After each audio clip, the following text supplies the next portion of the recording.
Namaskar and good evening. The very name Justice, Eminent Venkatachaliah, brings to one's mind a character and a personality astoundingly great and commanding reverence and admiration as much as for profundity of his scholarship as the graciousness of his nature. He is, to use Justice Krishna Iyer's language, that great jurist of light and learning, in whom the qualities of a brilliant head and a tender heart are exquisitely fused. It is generally believed, and it seems to be true, that a large extent that professional success and glory, whether as a judge or as a lawyer, can be very corrupting to the cause of constitutionalism. Justice Venkatachaliah is an honorable exception.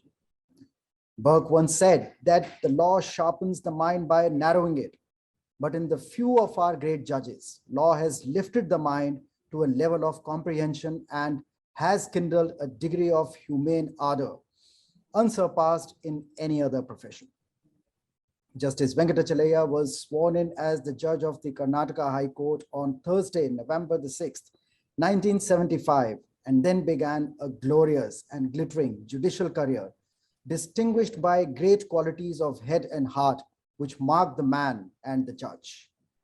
Crossing over from the bar to the bench, he brought to bear on his work as a judge variety of qualities that soon made him one of the most eminent judges. He was a judge's judge, and his idiom was the law. His first reported judgment is dated December the 15th, 1975, in Khadi and Village Industries Commission versus NSPAN, wherein he neatly dealt with the intricate question of exclusion of the jurisdiction of the civil court. There was no looking back ever. Though he had a large circle of friends, Justice Venkatachaliah kept himself aloof once he became the judge. It happened one day that at some wedding that he and his wife attended, some guest made a very casual mention to Mrs. Venkatachaliah that Justice Venkatachaliah was hearing a particular case. The next day, the judge mentioned this in his court and rescued himself. Such was his level of probity. Justice Venkatachaliah's court was a classroom, a seminar hall, where one could repair and come out better informed. A judge's scholarship and knowledge should help initiate a steer, a debate and discussion. A case before him meant a discussion about the fundamentals. No less a counsel than Mr. Fali Nariman himself, who is with us today, when he was free, would sit in Justice Venkatachaliah's court in the Supreme Court to watch and absorb. Justice R.V. Ravindran describes him as a walking encyclopedia on law, and Mr. D.R. Karthikeyan as the man with full of grace and competence and scholarship, very independent, who maintained the integrity of office really high. Dr. Vivek Debroy says that there have been many Chief Justices who fade away after retirement. Justice Venkatachaliah certainly has not faded away. He still remains very active at this age of 93 years. Justice Ravindran further says his house is an open house. He himself calls it a free legal aid clinic.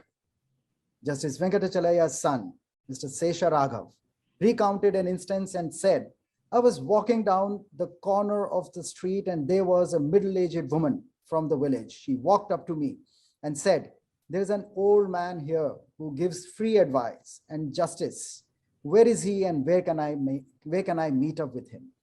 Such has been his connect. On the eve of his elevation to the Supreme Court, where the then law minister, Mr. Shiv Shankar, met him at a wedding reception, and he said, 'The Prime Minister must also know whom he is appointing, and as a procedure, you should call on the Prime Minister.' Justice Venkatachaliah said, 'I'm sorry, but I'm not in the habit of calling or meeting anyone, leave alone the Prime Minister with whom I have no work.' He was cautioned that I might be putting my appointment at stake. So shall I convey this to the Prime Minister? Please do so. Do convey to the Prime Minister." Exactly the same words said Justice Venkatachaliah. Rajiv Gandhi then sent for him and said that, "I am proud to be a Prime Minister of a country where there are still judges like this. Kindly announce his name today before he withdraws his consent." He is likened with a banyan tree that is completely selfless, stands under the heat, provides shade to others, and is not in the business of proclaiming its existence. It is indeed apposite to mention here that Mr. Nariman once said, addressing the bar at Bangalore in February 1993, when Justice Venkatachaliah became the Chief Justice of India, he said that he had had no occasion to appear before Venkatachaliah in the High Court. Venkatachaliah took his seat in the Supreme Court quietly and unobtrusively, but very soon one knew that a great judge had arrived. He went on to say that wherever Napoleon stood, that was the center of the battlefield. Wherever Venkatachaliah sat, that was the center of the court. On his becoming Chief Justice, the center was rightfully his. High tribute, and so very well deserved. This is Justice M. N. Venkatachaliah, the man and the judge. And with this, I hand over the mic to the author of the book and our moderator for the day, Mr. Sudhish Pai. Good evening and namaskar. I have to stand in today for our good friend, Mr. Arvind Datar, whose mother-in-law passed away last evening and therefore is unable to be with us. I acknowledge all the efforts that Mr. Datar has put in to make this panel discussion what it would be. It is universally acknowledged that Chief Justice Venkatachaliah is a great judge and a great man. No lawyer, however junior, felt embarrassed in his court where good law was well administered. In the maze and labyrinth of adjudged cases, he walked with a firm step, holding aloft the torch of justice. The man is as great as the judge. He has mastery of language, understanding of the capabilities and limitations of institutions, learning in the law, and wisdom in life. Indeed, Mr. Nariman, speaking at the book release last year, said, to have known Justice Venkatachaliah is to have known the importance of true wisdom. I have had the privilege of knowing Justice Venkatachaliah for about 4 decades since my days as a law student. I have learnt at his feet. He has set my imagination on fire and kindled in me interest in things beyond the mundane and the ordinary. This endeavor has been with the aim that the rich harvest of his life and work should not go ungathered. Of course, it is impossible to do justice to a man whom Justice Krishna called the great jurist of light and learning, to put it in the confines of a book. But the endeavor has been to that extent, and it is my respectful tribute to a master who, in the beautiful words of Matthew Arnold, is the personification of sweetness and light. I am deeply beholden to the eminent panelists, and I would begin by quoting Justice Hidayatullah, who said, there are judges and judges, and then there are great judges. I'm sure all of us are agreed that unquestionably, Justice Venkatachaliah is a great judge. On this, may I have the response of each of you eminent panelists. So would Mr. Nariman respond or Mr. Venugopal respond? I leave it to you, the two seniors, to begin. You should. Yes. Thank you. Actually, by order of precedence, you should. Yeah. But certainly, thank you, Venu. Thank you. And thank you, Sudhish. I started my practice in the High Court of Bombay in November 1950, the year of the Constitution, and in the Supreme Court of India from May 1972. So it's exactly 50 years now. So exactly 50 years now, May 2022. But ever since then, though India has had a succession of Chief Justices since 1950, 48 in all, I am truly surprised that there is not any book other than this one, a great one, that expounds and expands on a former Chief Justice of India. There is not even one on great Chief Justices like, I believe, S.R. Das was, like Subbarao was, and like Venkatachaliah has been. I therefore applaud and commend Sudhish Pai for his original idea and the research, tremendous research that has gone into this excellent book. For singing praises of this judge, as we are doing today, it is because of Justice R.S. Pathak, who recommended his appointment as judge of the Supreme Court of India when he was only number 2 in the Karnataka High Court. But, and this is very important, only after visiting that High Court, speaking to members of the bar and bench in Bangalore, and coming to the conclusion that he was fit material for the Supreme Court. Justice Gajendra Gatka, Justice Hidayatullah, all good judges, have separately written their memoirs. But there has been no one like the spirited Sudhish to record their performances in court. It is only the assiduousness of my good friend Sudhish Pai which makes me say how fortunate Chief Justice Venkatachaliah is. Because I believe that Dr. Johnson has found his Boswell. Justice Venkatachalaiah's tryst with justice has been not only in decision-making, but equally importantly in deportment in court. I recall one incident that has been an eye-opener for me. I recall sitting one day in court number 1 when a party in person was arguing his case. The party in person raised his voice and on one occasion shouted at the Chief Justice. Venkatachaliah, always calm, imperturbable, invariably polite, for once lost his cool. He shouted back. Then quickly realizing what he had done, a few moments later, he put down the case papers in his hand and said, Mr. So-and-so, today is not the day when we will deal with your case. We will hear it when we are both in a better mood next week. How graceful, how gentlemanly, and how sporting. Because this judge truly believed that only then would justice be done. He had a penchant for justice, not just law, but justice.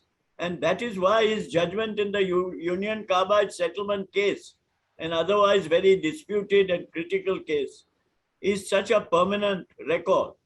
According to me, speaking for the Constitution bench of 5 judges, he has clearly and authoritatively drawn a distinction between the two great concepts of law and justice.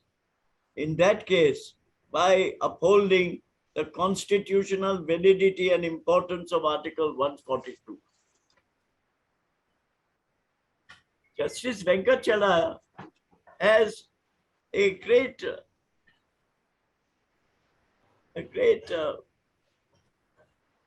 a number of people who speak very, very highly of him.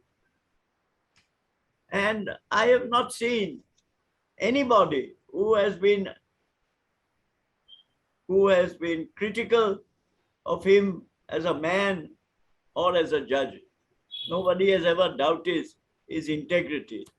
And he was the one Chief Justice who was respected not only by the bar and by the public, but what is very, very important, he was looked up to by his own colleagues. That I think is very, very important for the stature of a Chief Justice. Thank you, Sudhish, for giving me this opportunity to say a few words. Thank you, sir. Sir, the attorney. Yes, please. Okay. I have glanced through Sudhish Pai's book on Venkatachaliah. And what I found was that it is indeed a treasure trove, as it were, of shining a light on the revered individual, namely the Chief Justice Eminent Venkatachaliah, great jurist that he was recognized as.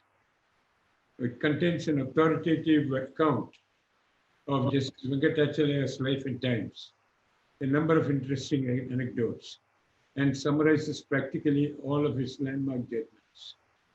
I congratulate Sudhish for his work. I had occasion to appear before Justice Venkatachaliah, as he then was, in the Karnataka High Court. And this was a case where I had challenged the validity of the Karnataka Chit Funds Act. It went on for nearly 3 days.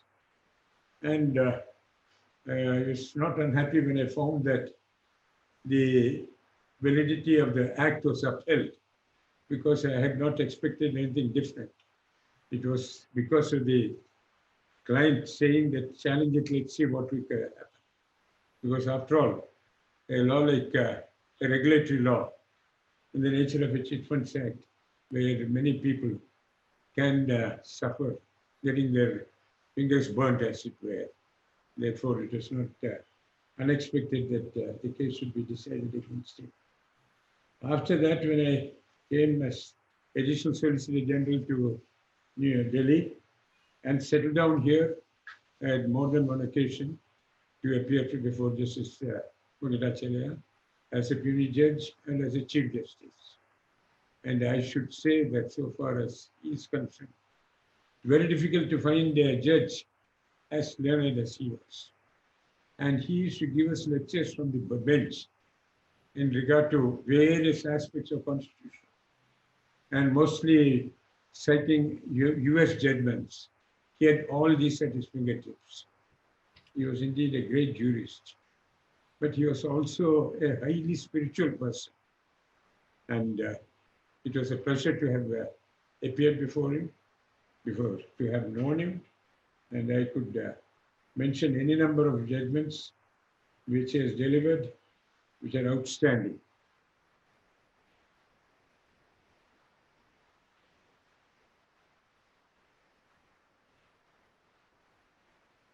Do you want me to mention those, or let Venkataramani? I think if you don't mind, after Mr. Venkataramani responds to the first question, then we can come to those. Thank you, Sudhish ji. It's a pleasure to be standing between two eminent jurists. And when you asked me and organizers said, so would you be part of the panel of jurists, it was certainly an invitation that cannot be resisted. And when you asked me again, I was groping for words, because I had 3 periods in my professional career where I had close associations with Justice Venkatachaliah. So I was trying to grope for a correct word. I thought, did he encounter this Venkatachaliah in the first instance when he wrote the foreword for a book in Justice Chinnappa-Reddy's in 1989? And I thought the word encounter is too strong a word, it connotes certain other things. But I found in Shakespeare, there is a less known word. In 12th Night, Sir Toby's question to Cesario is, will you encounter the house? And it said he extends an invitation to enter Olivia's domain, stirring up the creative aspirations and energetic passions latent in Olivia. I think that's what I can say. When he wrote the foreword for book on Justice Chinnappa-Reddy, I really encountered him by entering into his mind. The second thing which I can talk about is when he took over as the chairman of the NHRC, I was for a brief period amicus in the NHRC. The post-militancy in Punjab brought about an important case before the NHRC. And the question was whether those who were killed during encounters called the Lavaria deaths, the state is liable to pay any damages in public law. Arguing as an amicus, I said passionately, yes, they must, the state is liable to pay. It was a great task for me to convince Justice Venkatachaliah that a militant who is the enemy of the state is still entitled to damages in the hands of the state. I think I traveled quite a few passionate days in engaging in conversations with him in NHRC. The matter subsequently traveled up to Supreme Court and ended after a long period of litigation where I think many of them got some damages. That's the second, encounter. The third one was in 2000 when he was appointed the chairperson of the Constitutional Review Commission, courtesy Professor Manon, with whom I had a long association as a student. So I also became a member of the subcommittee and director principles of state policy. And I remember every evening, I used to spend my days with him in Vigyan Bhavan after the court hours and talking about the intricate connection between economics, politics, sociology, psychology, and a wide range of subjects. You know what you may. And then I recollect also after the three important encounters I have with him, I would call the first one an encounter, the second one an embrace, the third one an adoption.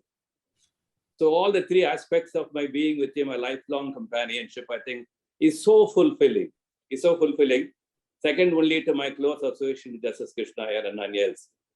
So to just sum up, before we talk further about him, it was said in June 1969 when Chief Justice Earl Warren was preparing to retire from his position as Chief Justice of the United States. A reporter asked him how he would like to have the Warren Court to be remembered. It is reported that Warren responded with a simple assertion, the People's Court. I think your book is talking about a people's judge and about a people's court, which Justice Venkatachaliah adorned both in Karnataka High Court and the Supreme Court. And what more can there be for a judge to be satisfied that he sat in a people's court and made the court a people's court? And when Nariman was talking about his gentle, amiable dispositions, he's also said about our great jurist Cardozo. One of his, I must say that Sudhish Pai asked me to talk today evening. I just lined up all the books on the great judges, but US Supreme Court judges and UK.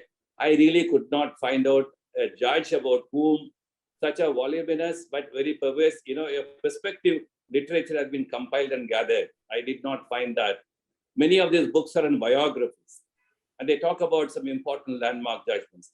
But the connection between the judicial career of judge right from day one till retired was lacking in Supreme Court. I think you have set a trend for more and more erudite, compilations in the genre of literature. And just to complete my initial narration, it was said about Cardozo that he had no enemies, well, hardly any, because his personal style was conciliatory and not adversarial. And his gentleness, integrity, and generous nature are legendary.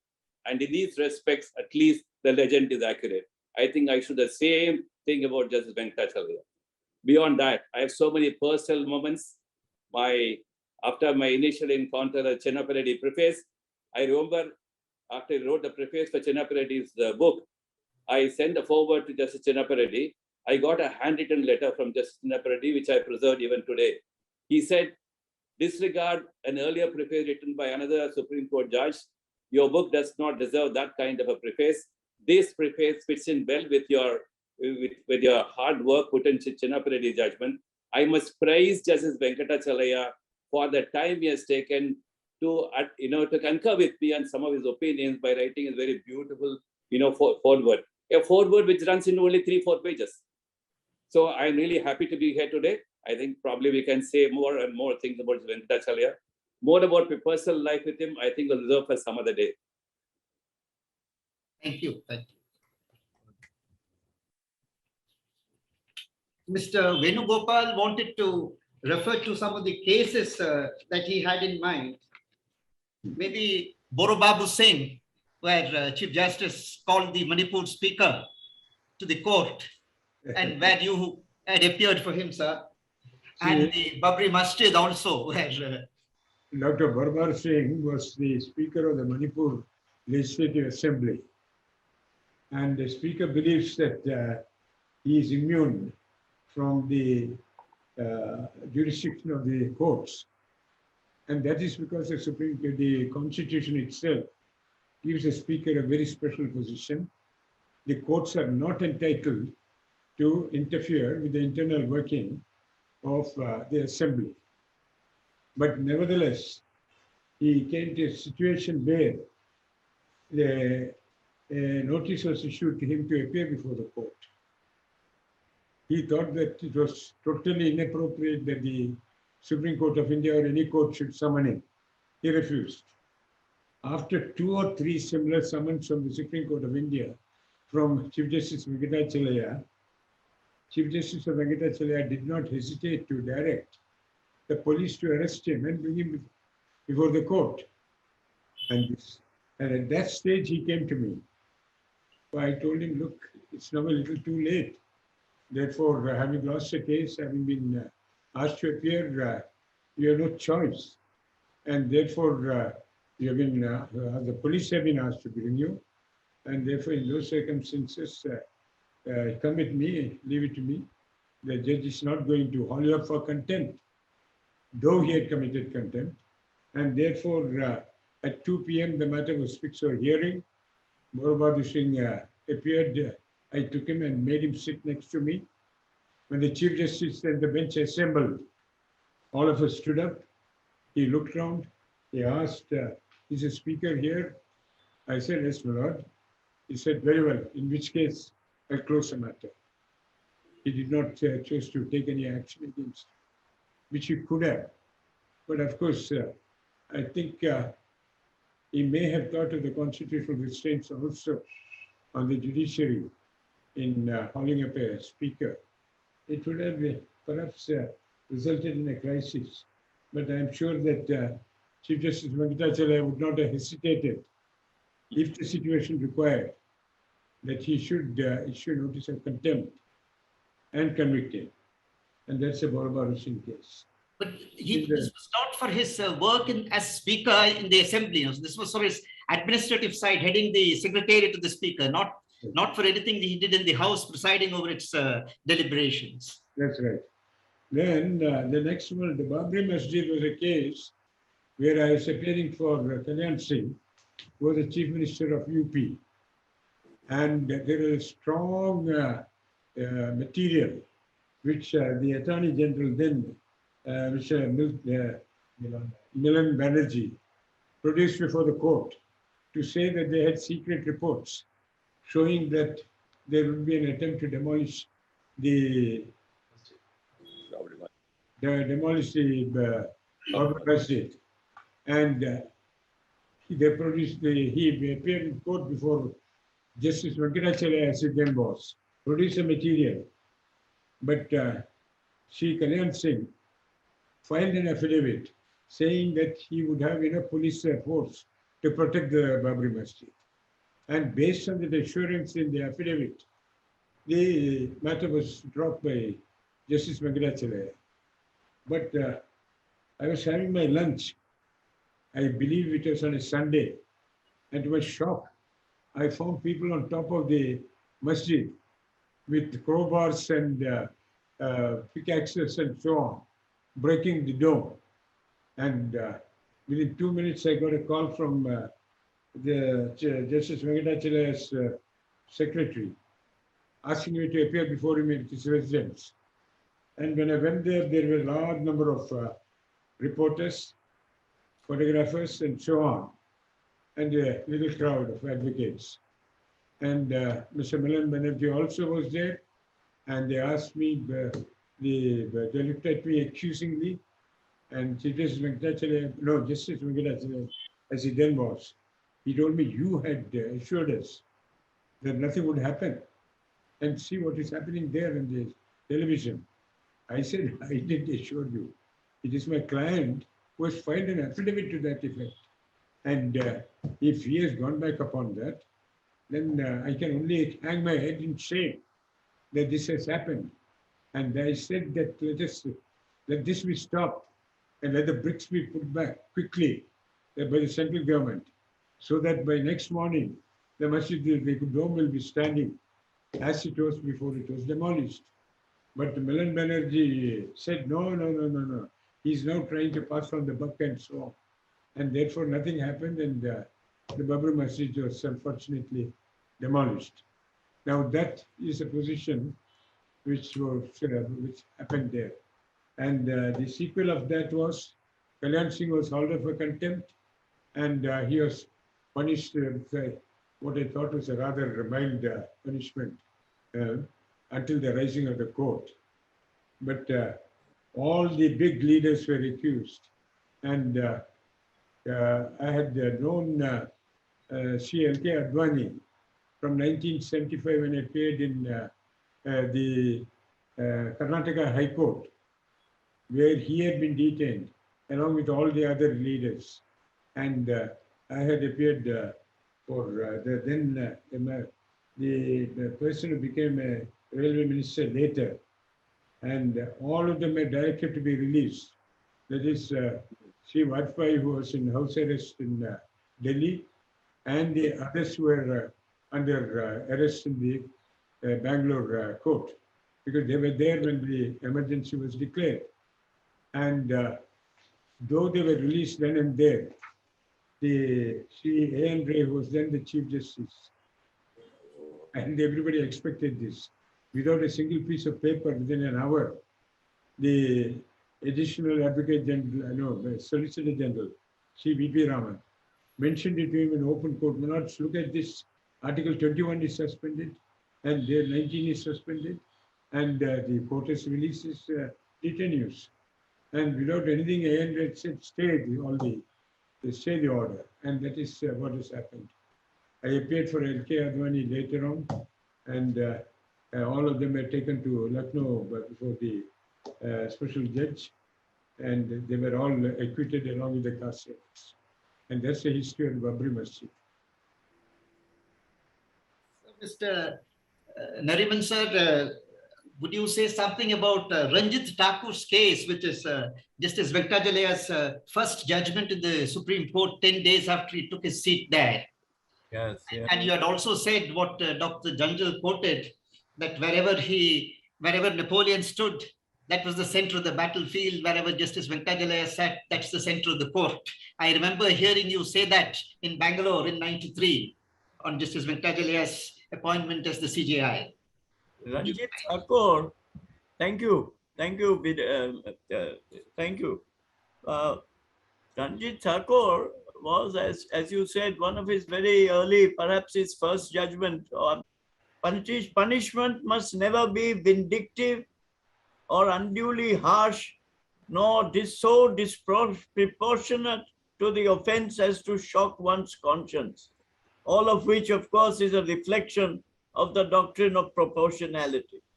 And this judgment establishes that irrationality and perversity are well-recognized grounds of judicial review. The case was based on principle, as almost every decision of Justice Venkatachalaya since then has been. In this case, Venkatachalaya reminded us of that famous familiar quote that the history of liberty has largely been the history of the observance of procedural safeguards. In this case, the court, exercising powers of judicial review, set aside a sentence handed down by a summary court-martial, again on principle, because judicial from a whole lot of senior judges before him was remarkable. But fortunately, history has proved him right. Justice Rohinton Nariman, in his recent book on dissents, Voice of dissent. yes, calls this as one of his great dissents. The judge, one of the great dissents of the Supreme Court. Amongst the 9 or 10 dissents that are reproduced in that book, which is published just this year, this is number 6. And it was a dissent because he relied upon a larger bench decision which the majority had ignored.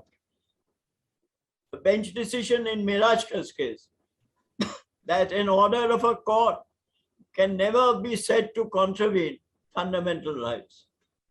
The court in that case held that an order transferring the case of Antule from a special court to the High Court was contrary to fundamental rights. And that's how the question came up. And it was remarkable because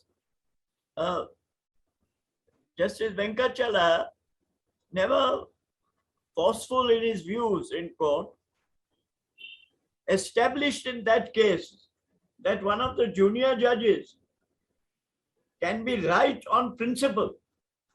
And he was right on principle. And that's why he's reckoned today as one of the great dissents of the Supreme Court. May I now request Mr. Venkataramani to say something about the Sikkim reservation, Podial's case, and also the Canara Electric Supply Company. That's one of the great judgments, I thought, in the High Court that Justice Venkatachaliah rendered, where the law was struck down, not as unconstitutional, but as unworkable. Thank you, Mr. See, all of us know that this political ticket doctrine, ever since Tocqueville wrote in Democracy in America, there's scarcely any political question arises in the state that is not resolved sooner or later in as a judicial question. So when you read this judgment in R.C. Podial, so you have three sets of judgments: the judgment by Justice Sharma, Chief Justice Sharma, Justice and concurring judgments of three judges. So one very interesting anecdote which I would like to share here is when Justice Venkatachaliah was in the process of writing the judgment, I sat in his court when the matter was being argued. So we had developed a habit of exchanging books. And I used to get back the books pat in point of time after he finishes reading them. There were quite a number of exchange of books we had. And if you look into Podial's case, there's a reference to a book by an English writer called Rodney Brosier. I had that book with me, and it was a coincidence that we were having a dialogue that evening, and I said, "Sir, can I send you this book?" He was going to be any assistance, and I sent the book. I found, to my great delight, that it was used in the judgment. And one important principle which I think which Venkatachaliah always had in mind when talking about constitutional law interpretation. Just to put it a certain anecdote again, after he wrote my foreword for the Chinnappa book, he called me one day. I said, "Have you read the Holmes' last 3 letters?" I said, "Sir, I have not read that." He got that book for me from the judge's library and said, "You must read it," particularly Frankfurter's very lengthy foreword for that book. And I did read that. And after that, I said, a habit of exchanging books began. So in his Holmes-Lasky letters, one of the discussions we had was about common law and the growth of common law. And he always said, "I think we still have not developed a jurisprudence of constitutional law in our country where the growth trajectory can be compared with the growth trajectory of common law in England. And can you tell me, can there be any difference between common law growth, and which is essentially in the context of statute, but as distinct from a constitutional law growth, to compare to what happened in the United States in 1789, Marbury was Madison, so on and so forth?" I really could not find an answer to that. I thought it's a very, very involved issue, and it's for a full-length deliberation, and it went on like that. So when this judgment came, I realized that there's Venkatachaliah's very pervasive understanding, but at the same time, attentiveness to detail is number one. But how do you really keep in mind the importance of the ever-moving lines between separation of powers? I think R.C. Podial gives us a very important lesson. The separation of powers is not a fixed barrier, but an ever-moving line, carefully and creatively moved by judges as a particular occasion would demand, thereby protecting and preserving the creative dimensions of the separation of powers. Podial, I would call, is one such example.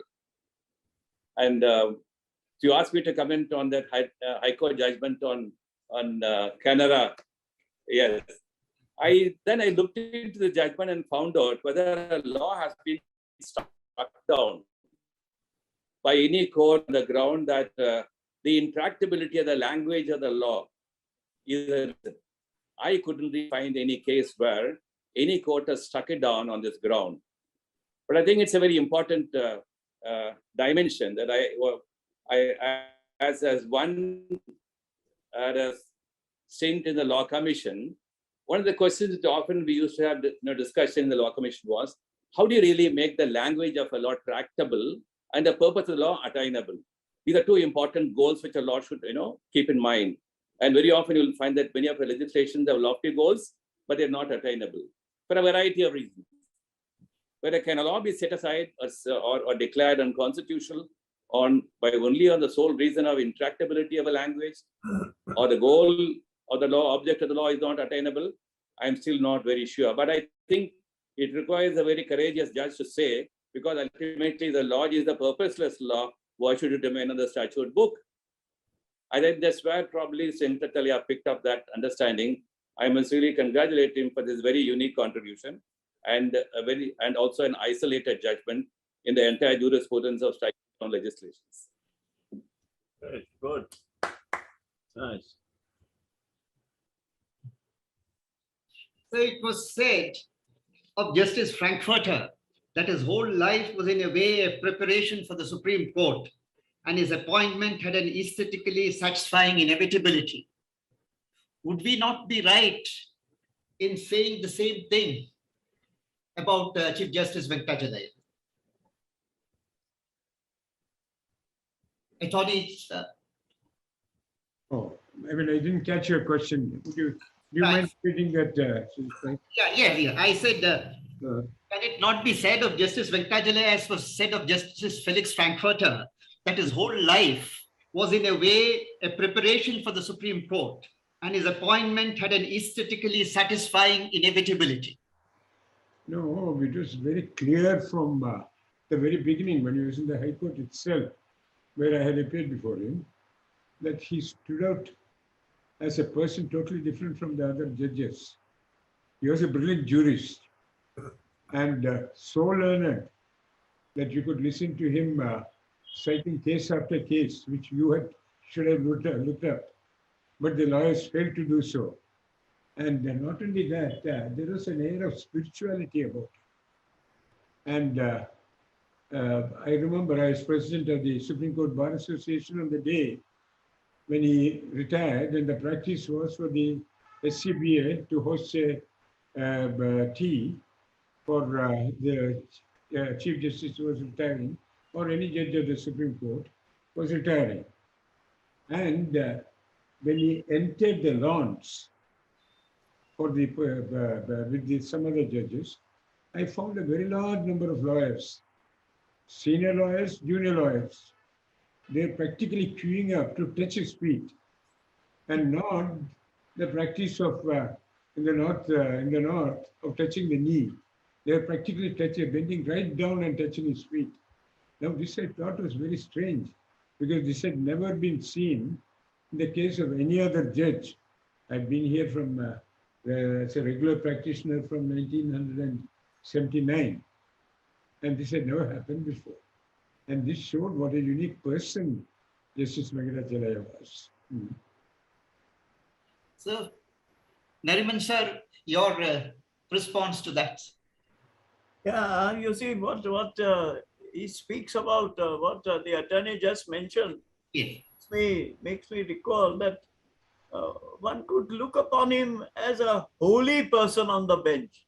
He had that aura of holiness, And that's why I said to you that it was very rare to find him losing his cool as a judge. On the contrary, he was always composed, properly oriented, he had the right reactions, and somehow, as Venkataramani just told us, whenever he had gained some knowledge of something, he would share it with the rest of the bar. That was one great thing. He never showed off. He never wanted to make people believe that he was far superior to everybody else. On the contrary, he would say, Mr. So-and-so, have you read this? And he would hand down the book to you. It's a gesture which I have not seen any Chief Justice or any judge in the Supreme Court do since my time. But he was one of the regulars who did that, as Venkataramani said. I mean, I never exchanged any book with him. I never sent him any book. But he would always, whenever he'd see me or something and he had read something, he would immediately, even if I was not appearing in the case, he would point his finger and give it to the associate to say, give it to Nariman, let him read it. I mean, that's the sort of informality that was there. And therefore, I think that we have not seen his likes again. That is a regret that quite frankly I have. So, Mr. Venkataramani, sir. I was arguing a civil matter before Judge Venkatachaliah, and suddenly he said, have you read Noyer Service Society? Oh. He didn't strike any bell in my mind. I tried to collect, it took me a few seconds. Sir, is it something to do with justice? He said, yes, but go and read the judgment and come back. Then a few days later, when the matter came again, he said, I hope I did not become an unasked for teacher the other day. I said, not unasked for teacher. So I said, not at all, not at all. And so that's the way one has learned in his courtroom. But so many personal anecdotes come to my mind. So soon after I wrote my book on Chinnapareddy, a very close senior advocate of ours met me in the corridors one day and said, Justice Venkatachaliah was asking me, is Venkataramani a Marxist? So I asked myself a question, writing a book on Chinnapareddy, have I become a Marxist? So a few months later, I went to see a holy person who had come to Delhi, and I was dressed in the traditional way, dhoti and kurta, pajama, etc., and had gone to see Venkatachaliah. So the person, one of the staff there, and went and told Venkatachaliah, some pandit has come. So Venkatachaliah was wondering, who is that pandit whom I never gave a time today? So when he saw me, he had a huge laugh. And then he told me, I really asked so-and-so, your friend, are you a Marxist? Now I know that you are not. So, and the humility part of it, tell you, one day, along with Krishna, I had gone to see him at his home in Bangalore. Look at his humility. Venkatachaliah simply prostrated before just Krishna and said, sir, I must salute you. Salute you because you were a hero in many sense. If you don't do it today, I think I'll be failing in humility. And capturing exactly the words which Venkatachaliah uttered. So look at his humility. So I think I'm really happy again to be today sharing a few of my what called honey drop anecdotes, if you may put it like that, and Venkatachaliah's great lifetime companionship. So would any one of you like to share any other personal experiences and anecdotes? I think Mr. Nariman and Mrs. Nariman traveled with Mr. and Mrs. Venkatachaliah abroad, the Indo-UK Legal Forum, the Indo-US Legal Forum to South America. And you did tell us some nice stories. I remember when you shared them with us. Yes, I do remember. It was a great thing. And I particularly remember two facets of that trip. One was that we first discovered what a beautiful voice Mrs. Venkatachaliah had. Because she regaled us with quite a few songs on occasions whenever the group from India met, and that was one thing. But I also recall something which the vegetarians will not like, but it was the fact that they are totally non-vegetarian, as you know, the people in South America. This was in South America, in Argentina. And we were all invited over the weekend to a farmhouse where there was to be lunch and a lot of entertainment and things of that sort. And we all enjoyed ourselves. We all went there. Venkatachaliah was also, I mean, he had a certain sense of fun. So he accompanied our Parekh, secretary of the Bar Association, in his car and came there. But the hosts apparently had carcasses of cows put outside as a sort of decoration, and they didn't think anything of it. And Venkatachaliah, poor fellow, he was most embarrassed. He said, shoo, I can't possibly get into this particular place. And then fortunately, Parekh had brought some Indian condiments, etc. And all of them sat in the car the whole afternoon and regaled themselves with some stories and some of the stuff that Parekh had brought. And he refused to come in. But that was one of the odd things that happened on this tour. But he was otherwise, I can tell you that the Chief Justice, like most Chief Justices, whenever they went abroad, he was a great sport. And he would participate in most of the events that took place. So, the attorney, sir, your experiences, personal anecdotes. Just as my memory has been fading, just like Fali students. And I remember after he retired, I had called on him in Bangalore at his house. Yeah. And he told me, and that's what I was just seeing in your book, that he was totally dedicated to the Kollur Mugambika temple. And his wish in life was to go and sit there and meditate before the goddess. And therefore he said he may do it. But I know that he had taken a lot of interest from what I'm just reading in the book about the Kollur Mugambika temple. And I'm sure, because he's listening now, I hope he remembers this, that he wanted to go and spend his time there for the rest of his life practically. But I remember another incident where I was part of a delegation in the English, that is India-British Forum. And we are supposed to go to the House of Parliament there, House of Commons. And when we went there, and this is what I've read here also in some other case, we are told that we had to be frisked because before entering the House of Commons, which is done to everybody. And Venkatachaliah and the Chief Justice, he was then a puisne judge, was prepared for that. But when Venkatachaliah said, no, in no circumstance would I be prepared to have myself frisked. And therefore, frisk means in the sense they would have used the handheld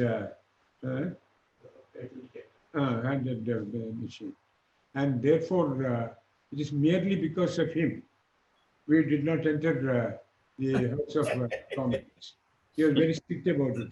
And I just read here that similarly, he had refused to go to a place when he went for a dinner at the president's house. And all the judges are invited by the president once a year, all the judges of the Supreme Court. And when he wanted to enter, they said he has to be frisked. He said, no, there's no question about it. And he turned around and went back home. And finally, the president apologized to him when he heard about this and invited him for a private dinner. And that is Justice Venkatachaliah, a very great man indeed. So it's no doubt true that he is a great scholar in all branches of law, but people rightly ask for more than scholarship. At the end of the day, a judge is estimated in terms of his outlook and nature, as they say. Would each of you comment a word or so on that, sir? The outlook and nature of Justice Venkatachaliah, apart from the scholarship, which is, of course, universally recognized. See, he had that great quality which I think that which is rare amongst judges and chief justices of either high courts or Supreme Court. I remember Chief Justice Chagla had that quality in Bombay, but I have not seen that in any other chief justice in Delhi. You see, as I said before, every judge looked up to him not only for his integrity, but for his scholarship. So when you look up to some person, then the response always is a sort of a benevolent response. That is to say, you become the guardian of the court, as it were. That is how the Chief Justice has to be reckoned. It's not only that he is first amongst all the judges. That's only what the Constitution says. But he is also the guardian of the values and the morals of the court. And therefore, I've rarely seen judges of the, because I've been practicing here from 1972, that regularly, and I've seen a whole host of chief justices. They were all very amiable, good people, but none of them had that spark of greatness which I saw in Venkatachaliah, and without flaunting that greatness, because you can also flaunt it, but he never flaunted it. He was always most respectful, most humble, etc., and genuinely humble. And that's what I greatly admired about it. Greatly admired about it. He had a quality also of friendship amongst judges. I still recall that Justice Sharma and Justice Verma were also very great friends in court, very great friends. And yet, when it came to a decision in a court of law, like in Kyoto's case, Sharma for one reason, Verma for another reason, differed from Venkatachaliah. And there, Venkatachaliah, unlike in Antole's case, was a majority judge, and the minority, which was again a very good judgment of Sharma and Verma on the 10th schedule, ruled otherwise than the majority. So they didn't bother, and that didn't affect their friendship. That is one of the remarkable things, because I still remember that when Justice Sharma retired and visited Delhi, he always stayed either with Justice Verma or Justice Venkatachaliah when he came back. And it was a very nice feeling to have that camaraderie on the bench as well. I think we are coming to the end of the session. Can I have just a short response from the attorney and Mr. Venkataramani also on this before we wind up, as the organizers are hinting to me that time is up. The main thing about it is that so far as Chief Justice Venkatachaliah was concerned, he was a great human being. And I remember a case which I don't know whether Fali will remember, where a very prominent retired judge of the Supreme Court of India had participated and given an opinion in a matter which later was taken up in the Bombay High Court. And this same judge was appointed as an arbitrator in that case. He should have recused himself, but he failed to do so.